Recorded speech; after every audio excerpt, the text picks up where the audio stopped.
today's topic.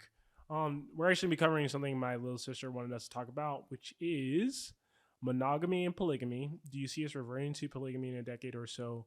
Mention what cultures are still in the practice of polygamy and why they feel that way. So I really did enjoy this question from my sister because I think, polygamy, and we're going to use interchangeably polygamy and polyamory, is something that is happening a lot more globally. I traveled to a lot of different countries and I've seen people practice polyamory in some shape or another more frequently. So it is kind of interesting how it is having kind of it's more socially accepted now. Would you agree? Yeah, I would agree. And I think a big part of that is because of the availability of relationships and finding people. The choice paradox, digital dating, all that. Yeah. So we're going to cover this topic.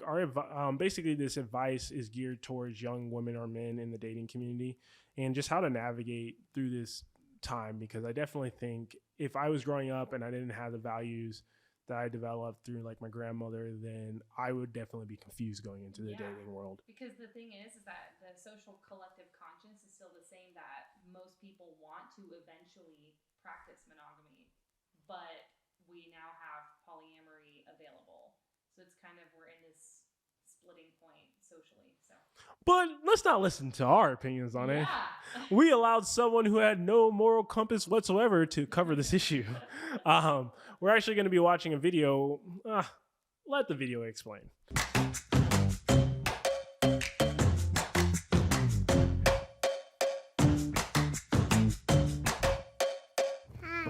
Hi, Naya. I'm Michelle. How old are you? I am 10. You're 10. So are you going into 5th grade? Yeah. Do you know who your teacher is going to be this year? Oh, I actually started already. You started already? Yeah. How old are you, Ty? 12. I like your tattoo. Which one? My Neighbor Totoro. You know My Neighbor Totoro? Yeah. Oh. My name is Shawan. I'm 5 years old. You're 5? When's your birthday? I don't know. So today I'm going to talk to you about polyamory. Have you ever heard about that before? No. Polyamory? It's where you have either 2 boyfriends or 2 girlfriends like that, or you have more. Yeah, that's pretty much it. Even if I have a boyfriend or a girlfriend, that I'm open to the possibility of connecting with somebody else. What? Dad husband or dad husband? I don't get it. Hey, this is kind of disgusting in the fact that, I morally object to all of this that's going on right now. And to also think about what kind of parent allows their child to come onto a show and talk about this very divisive topic. But not my kid, I guess, so you can do whatever you want. It's 2020. I digress. Let's continue. An example I like to give when I talk about polyamory is, do you have a favorite food? I like pizza a lot. I can't decide.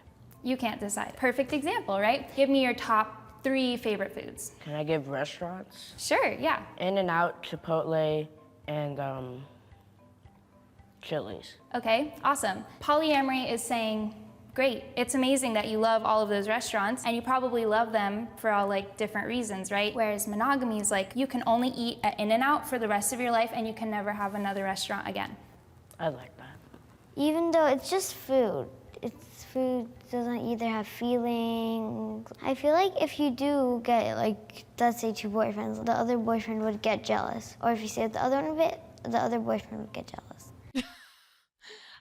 Even this little girl, she starts poking holes in polyamory right out the gate, because her argument was, well, if you have a lot of different favorite foods, you don't have to choose one. You can just eat them all, whenever you want. Just no big deal. Just self-indulge. Just self-indulge. Go practice gluttony. No go to the on your buffet. back. Sexual liberation. Eat as much as you want. Let's just have a fuck fest. Is what she really would say if they weren't kids. And the kid already is but that's just food. Food doesn't have feelings. What about jealousy? And it's so funny to me that she brings this up, because jealousy is an innate human characteristic. Mate guarding. Men are territorial, and this is why men aren't sexually attracted to women. I would not say sexually attracted. Men don't perceive women who have a high body count for long-term partners.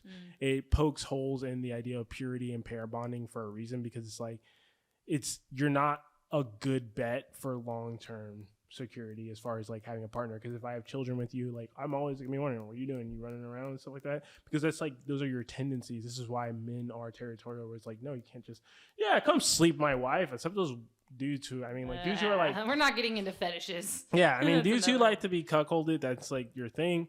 But to me, there's something inherently wrong. I think, and our women do the same thing though, right?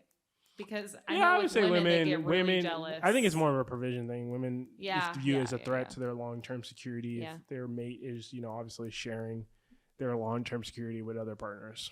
Makes sense. But yeah, I think at the very root of it, like this girl pointed out, it's just selfish. Mm-hmm. It's like you have a fear of commitment and you just want to indulge. You want to indulge your desires and you don't want to feel bad about it. Yep. Which, I mean, that's like most people who are obese. They just want to eat what they want to eat, but there's still consequences for it. So it's like you can tell yourself whatever you want. There's still consequences. Yep. But I digress. That's a really good point, and that does actually happen. I don't have to be equally in love with everybody, right? Maybe you're at school and you want to play with your best friend, but then maybe the next day somebody who you've never played with before invites you over to the swing set. Your best friend, she might be jealous, but that doesn't mean that you don't love her anymore, that you don't want to play with her ever again. So is it basically this tri-love hexagon or something? Sometimes that works for people in polyamorous relationships. Like you might have 3 people who are all in a relationship together. But what if he ends up catching more feelings for her than you? Yeah, you're not good for me anymore. Me and Susie, who I met last night, which you allowed me to date, yeah, we're leaving. Bye. That's absolutely a possibility. Everybody is allowed to follow their heart in whatever way makes sense to them. So even though it would be painful that my partner might have stronger feelings for somebody else, I would want them to do whatever made them happiest. All right. I guess. I guess. I think that that's like the biggest potential issue for polyamory with women in particular, because I mean, like she just said, she would want her partner to do what makes them happy. But at the end of the day, as we age, the likelihood of our partner leaving us, Is you are higher. is higher. If you're practicing polyamory, why is he gonna stay? I can go get myself a nice, tight piece of young hippie. And then they leave, like he said. Even that nice piece. Young It hippie, just I- resonated what I'm you said. saying. I think A it's nice an ass. young piece of tight hippie. What? And Yeah. so, but yeah, it's true. And I think that from a long-term mating strategy, monogamy makes the most sense for women Duh, and but- our own ability to But have this is security. like the lie that I think it's like the you can have it all lie that is constantly being told to women right now, and it's like you can have your sexual promiscuity and long term security, except dudes aren't dating. No, men can have it all. Yeah. Let's be honest. I want to be completely honest to you women out there. And this is That's what only makes for a this short is what period. makes women so angry. It's a short period of time though. Yeah. It's still a period of time because men can't have it all when we're young. Yeah. Dude, we're just sitting on the sidelines getting like, the second, third string chicks. And we're like, when is there going to be my turn? When will I be a real boy? And then even then, you still have dudes who are like the dude we were watching the video before where he's like, dated this chick for 10 years and he's thinking about taking her back. Yeah. So men, it's not that men can have it all forever. It's like Right. men have to become. They have to create value, and if they create more value, they get more options. It's just that simple. Yeah. And I think the issue is that women just think they can do the same thing, and I'm like, But we can't. I mean, you can be sexually womp. you could be sexually liberated as much as you want. Just understand there's consequences to it. Yeah, there's a time and a place for that. Yeah. Like I know someone who is enjoying their sexual liberation in her 40s, but she already has kids. She's already done the marriage thing. Like at this point, we're just in the fun phase. But I know who you're talking about. So, is that still sustainable for her? Probably not. Oh, probably but not. at the end of the day, is it sustainable? For at her? the end of the day, Okay. She can do it. No one's saying you can't do it. yeah, at the end of the You day, can go have your hoe phase. I'm Right, just saying, like, and I've talked to you about this. It's not so women. It's not impressive that you can have sex. It's really not. I find it pretty impressive myself. You think that's I'm impressive? just kidding. You God. think that's impressive? Women don't have to do anything to like the bar is so low for men to have sex. It's literally Wait. Bar so low for men to have sex. men will have sex about anything. Oh, I see what you mean. Okay. Yeah, so it's not impressive. Men to get sex and have access to sex regularly, that's a pretty high bar. Like that takes a man to provide value, to have game, to have resources in order to have sex readily available to him. So that's why I say it's like for guy game, having sex is okay. Yeah, it's like thumbs up, whatever. For women, their game is it's not can you get a man, because anybody can go fucking get a man. It's can you retain a man. And guess what? Most women can't retain a man nowadays. I wonder why. I wouldn't say most. The marriage rates would disagree with you. Marriage rates, divorce still, rates still would at disagree with you. 50%. So it's not most. No, it's the marriage rates have dropped though. So the men aren't marrying women anymore. Ah, good point. We can just Exactly. delete that part out. Nah, keep that same energy, fam. Keep that same energy. Yeah, that's what I'm saying. So it's like women can't retain men anymore. Men aren't proposing to women because they realize they can access sex, be sexually without marriage. Yeah, and it's like that's your biggest bargaining tool, ladies. Just to be completely Not really, clear, when you're young, yes, really. when you're young. Yes, yeah. When you are young, which is exactly who we're talking to. You know who you are. TJ's sister, who shall remain nameless. You are still young. This is your biggest bargaining chip that you have. You need to play it. Yeah, just understand that women control access to sex. So yes, leverage your sex if you want to. And then I think we said before, men control access to commitment and long-term resources. Mm-hmm. My whole thing is like this: if I was a man, and so since I'm giving advice to my sister, it's like, yeah, don't date a boyfriend, date a husband. Like date someone who's going to provide you long-term security. And it's not about feelings. Do not get caught in that lie. Yeah. Anyways, let's keep going on that. That was a long tangent. I think it's worth mentioning. Yeah. Though. What made you want to date and go freaky with everyone? It wasn't like a lightning bolt from God and all of a sudden I knew, but it was like I want to allow myself to be as close to my like authentic self as possible. Which is a hoe.